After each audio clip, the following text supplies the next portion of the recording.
अहम केस हमारी crime team ने डीसीपी मधुकर स्वामी साहब और एडिशनल डीसीपी श्रीनिवासलू साहब, Bhuvanagiri DCP Rajesh and local DCP Pahadi Sharif, उन सब ने मिलकर, लेकिन इसमें जो अहम रोल अदा किया है वो क्राइम टीम ने किया है। ये लोग तकरीबन 1 महीने से इस केस पे काम कर रहे थे। ये पहली बार एक ऐसा गैंग पकड़ा गया है जो ट्रांसफार्मर और कॉइल की थेफ्ट करता था। उसमें से है जो कॉपर वायर निकाल के फिर उसको जो बाकी एक्यूजन के साथ मिलके फर्नेस में मेल्ट करने के बाद ब्रिक बना के वो बाज़ार में बेच दिया करते थे। ये एक केस गैंग पकड़ने के बाद जिसमें तकरीबन 7 मेंबर्स हैं, 4 मेंबर्स हम लोग पकड़ चुके हैं, बाकी 3 मेरा ख्याल है एक हफ्ते के अंदर पकड़े जाएंगे।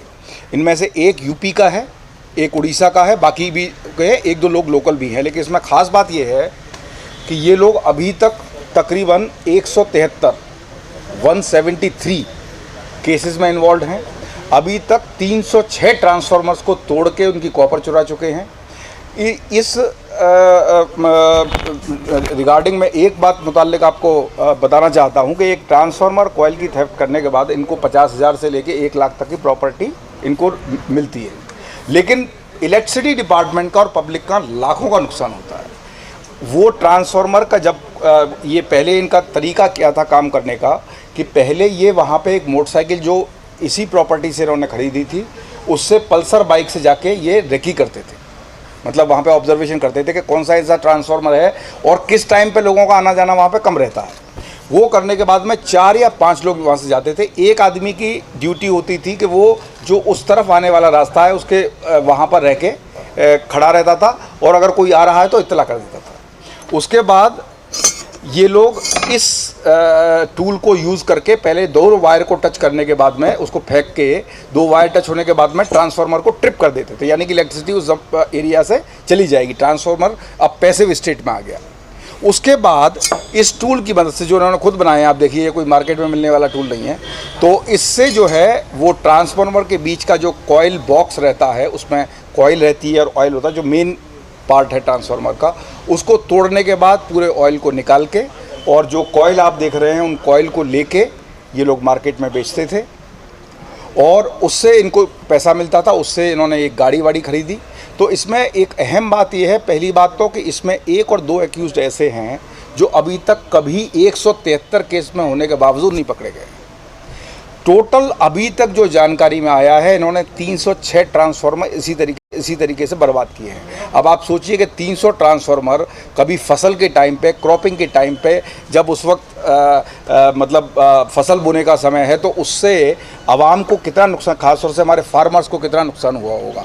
इसीलिए इस बात को मद्देनज़र रखते हुए हमारी क्राइम टीम ने उस पर कायम करना शुरू किया और ये एक गैंग पकड़ने के बाद में 83 केसेस यानी 83 केसेस अभी तक ऐसे हैं जो अभी तक डिटेक्ट ही नहीं हुए और ये तकरीबन 4-5 जिले ऑब्लिक कमिश्नरेट से ताल्लुक़ रखते हुए केसेस हैं। इसमें राचाकुंटा के 60 केसेस हैं। साइबराबाद एरिया के जो अभी तक नज़र में आए हैं वो 7 केसेस हैं, 7 केसेस।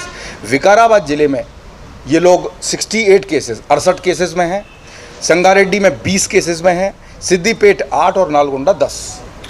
तो ये इस तरीका एक अहम गैंग, ये पहली बार है कि जब एक गैंग पकड़ने के बाद में 83 केसेस एक साथ में डिटेक्ट हुए हैं और टोटल इन्वॉल्वमेंट इनका 173 केसेस में है।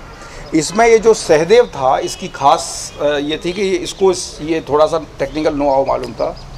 बाकी लोगों से साथ मिला के फिर इन्होंने ये महेश रमना रेड्डी और जयश्री, एक लेडी भी है, उनको भी मिलाया। तो इन लोगों का काम ये था कि ये ऑफेंस कमिट करने के बाद में जो भी कॉपर वायर और कॉइल मिलती थी, जो आप देख रहे हैं वहाँ पे, उसको ले जाके ये इन लोगों को देते थे। वो अपने फर्नेस में उसको गला के उसके ब्लॉक्स बना के मार्केट में बेच दिया करते थे। इनको 50-60 हज़ार 1 लाख मिलता था, लेकिन पब्लिक का बहुत नुकसान होता था। तो ये एक बहुत अहम काम, बहुत एक जो आवाम के लिए और ख़ास तौर से हमारे फार्मर्स के लिए एक अच्छा काम क्राइम टीम ने किया है। मैं उसको क्राइम टीम को अपनी तरफ से धन्यवाद देता हूँ, शुक्रिया अदा करता हूँ और इनका एक अच्छा रिवार्ड हम लोग 9 तारीख को रिवार्ड मेला करने जा रहे हैं, उस पर किया जाएगा। और इसी तरीके से जो भी आवाम को या गवर्नमेंट को नुकसान करने वाली चीज़ें हैं गवर्नमेंट डिपार्टमेंट को, उस पर ख़ास तौर से अहम नज़र रखते हुए हम आने वाले समय में भी करते रहेंगे। कुछ कंप्लेंट्स हैं, कुछ केस दर्ज भी हैं, कुछ ऐसी थी जो जानकारी में नहीं आई थी, वो हम नए केस दर्ज कर रहे हैं। और जैसा मैंने बताया, ये लोग तकरीबन 4-5 साल से ये काम कर रहे हैं। पिछले 1.5-2 साल से ये गैंग नहीं पकड़ा गया था। और इसमें से जैसा मैंने बताया कि 1 और 2 एक्यूज़ तो ऐसे थे कि 306 ट्रांसफार्मर करने के बाद भी आज तक एक बार भी अरेस्ट नहीं हुए थे। और इसलिए इसको और मुझे लगा कि ये इस तरीके के जो अहम चीज़ें हैं जो